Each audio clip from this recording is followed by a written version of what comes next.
भारत के हिंदू लोग भगवत गीता नहीं पढ़ते तो उनसे क्या अपेक्षा करेंगे कि वो कुरान पढ़ेंगे। लेकिन कुरान में क्या लिखा है वो मैं आपको बताता हूँ। बहुत सारे सेकुलर लोग, बहुत सारे हिंदू लोग ये सवाल उठाते हैं कि जो कट्टर हिंदू या जो समर्पित हिंदू इस बात को कहते हैं कि कुरान में ये लिखा है, कुरान में हिंदू हत्या का प्रावधान है, कुरान में हिंदुओं को मारने की बात कही है, ये सब गलत है। ये सब कट्टर हिंदुओं ने अपने आप इस्लाम को और कुरान को बदनाम करने की साजिश की है। तो मैं पवित्र कुरान से आपको पढ़ के बता देता हूँ कि कहां पर हिंदुओं के बारे में क्या लिखा है। पारा 10 सूरा 9 तौबा आयत 5 पे लिखा है, फिर जब हराम महीने बीत जाएं तो मुशरिकों को जहां कहीं पाओ कत्ल करो और उन्हें पकड़ो और उन्हें घेरो और हर घात की जगह उनकी ताक में बैठो। मुशरिक कहां, मुशरिक क्या लिखा है? मुशरिक का मतलब होता है जो मूर्ति की पूजा करते हैं। मुसलमान तो मूर्ति की पूजा नहीं करता, हिंदू करता है ना। ईसाई भी मूर्ति की पूजा नहीं करता, हिंदू करता है। तो हिंदू के लिए लिखा है कि जहां कहीं पाओ वहां घात करो, वहां कत्ल करो, वहां मारो।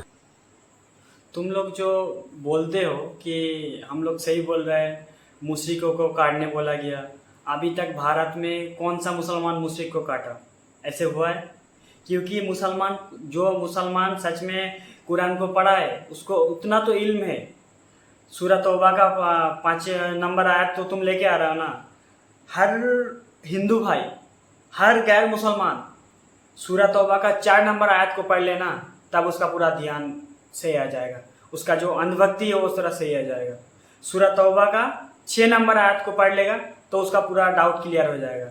सच में तुम कुरान का दुश्मन है, सच में तुम कुरान को गलत बयान करते हो, सच में तुम इस्लाम का दुश्मन है, सच में तुम भारत का दुश्मन हो। क्योंकि भारत में तुम लोग चारों दंगा फसाद हो, ये दिखा के तुम लोग एक आयत का कोट करते हो। मैं भारत का हर गैर मुसलमान से कहना चाहता हूँ कि आप लोग सूरह तौबा का 4 नंबर आयत 6 नंबर आयत को पढ़ो, आप लोगों का जवाब मिल जाएगा। उस आयत में बोला गया कि कोई जब वो, मेरे को ये समझ में नहीं आता कि वो कौन सा टाइम में बोला गया, वो तो लाते नहीं।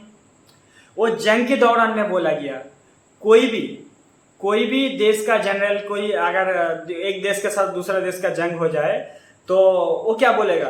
तुम दूसरा देश का आर्मी अगर तुम्हारा देश में लड़ाई करते करते सामने आ जाए, तुम उसको घर में ले आके छोड़ दो? ऐसे तो बोलेगा ना कि मारो उसको।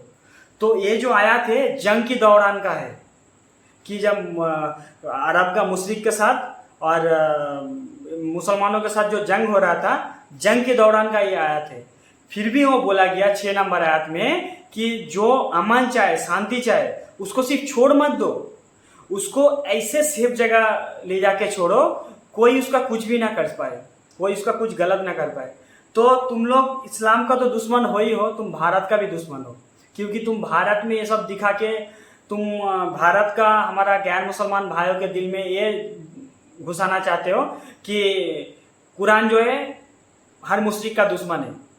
हर मुशरिक को मैं दावत देता हूँ। मुशरिक मतलब जो अल्लाह का जो दीन को नहीं मानता, जो मूर्ति पूजा करता है, जो उसमें बिलीव रखता है, उसको मुशरिक कहा जाता है। इसका मतलब कोई नहीं है उसका माँ बहन को उठा के गाली दे रहा है। वो जो अल्लाह को नहीं मानते हो तो मुशरिक है। तुमको मैं बोलेगा अल्लाह को मानो, तो मानोगे नहीं ना, तो तुम मुशरिक हो।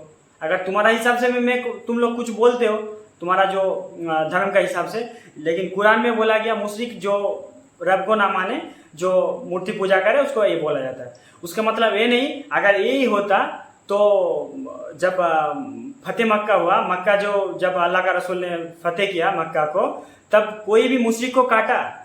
कोई भी मुशरिक, जब मुशरिक उधर था, किसी को काटा? कुछ ऐसे कुछ जंग हुआ? तो ये जो इस्लाम का दुश्मन, जो कुरान का दुश्मन, ये लोग जो आता है ना अंधभक्ति दिखाने के लिए, वो हर टाइम ही उसको ऊपर, मुंह के ऊपर तमाचा पड़ता है। तुम जब मक्का फतेह हुआ, मदीना से जब हिजरत करके फिर मक्का में, जब हिजरत करके गया था, फिर मक्का में जब आया अल्लाह का रसूल ने, तब किसी मुशरिक को काटा था? ऐसे कोई तो हिस्ट्री मिलता है? ये लोग जो एक आयत को उठा के लेके आते हैं, और भी बहुत कुछ आयत लेके आता है। मैं हर गैर मुसलमान को बोलता हूँ, आप लोग जो आयत का कोट करता है ना, उसको अगला वाला आयत, पिछले वाला आयत को आप लोग देख लोगे तो आप लोगों का जो ध्यान में जो सवाल है, वो सवाल का आंसर आप खुद ले लोगे। मैं हर गैर मुसलमान भाई से कहना चाहता हूँ, हर गैर मुसलमान बहन से कहना चाहता हूँ, अब तो आपका दिल में तो ऐसे जहर डाल दिया गया कि कुरान मेरा मतलब मेरा दुश्मन, मुसलमान मेरा मतलब मेरा दुश्मन, इस्लाम मतलब मेरा दुश्मन। तो आप लोग कुरान को एक बार पढ़ो ना। वो लोग तो खुद बोल रहे हैं, ये भाई तो पहले बोला कि आप लोग गीता के नहीं पढ़ता। मैं हर गैर मुसलमान भाई को बोलता हूँ कि आप लोग गीता को पढ़ते क्यों नहीं हो? गीता तो एक ऐसी किताब है जो हर गैर मुसलमान को पढ़ना चाहिए, हर मुसलमान को पढ़ना चाहिए कि उसमें क्या है, उसका अर्थ क्या है, हर किसी को जानना जरूरी है। ऐसे मुसलमानों की गैर मुसलमानों का हर किसी को कुरान को जानना जरूरी है। नहीं तो हमारा दिल में जो सवाल है उसको आंसर कैसे मिलेगा? हम कैसे समझ पाएंगे कि कुरान में क्या बोला गया कि मुश्रिक को काटो, ये सब जो आके बोलता रहता है, ये सब ये क्या है? सच में ऐसा है क्या? सच में ऐसा है कि मुश्रिक को काटो? तो अभी तक भारत में इतना राजा गया, इतना बादशाह गया, फिर भी जब 3 देश एक साथ था तो कोई गैर मुसलमान को पकड़ के पहले काट क्यों नहीं दिया था? तो ये सब जो दिल में सवाल जो आता है ना, हर सवाल का जवाब कुरान का आयत से मिलेगा। अब लोग पढ़ के तो देखो। आप लोग को मैं बोलता नहीं कि मैं इस्लाम को कबूल कर लो, आप लोग पढ़ के देखो। ये जो अनभक्त सब आ जाता है ना, तो ये अनभक्त सिर्फ एक आयत का कोट करेगा, अगला वाला पिछले वाला आयत कोट नहीं कर रहा, क्योंकि इसका जवाब उसमें है।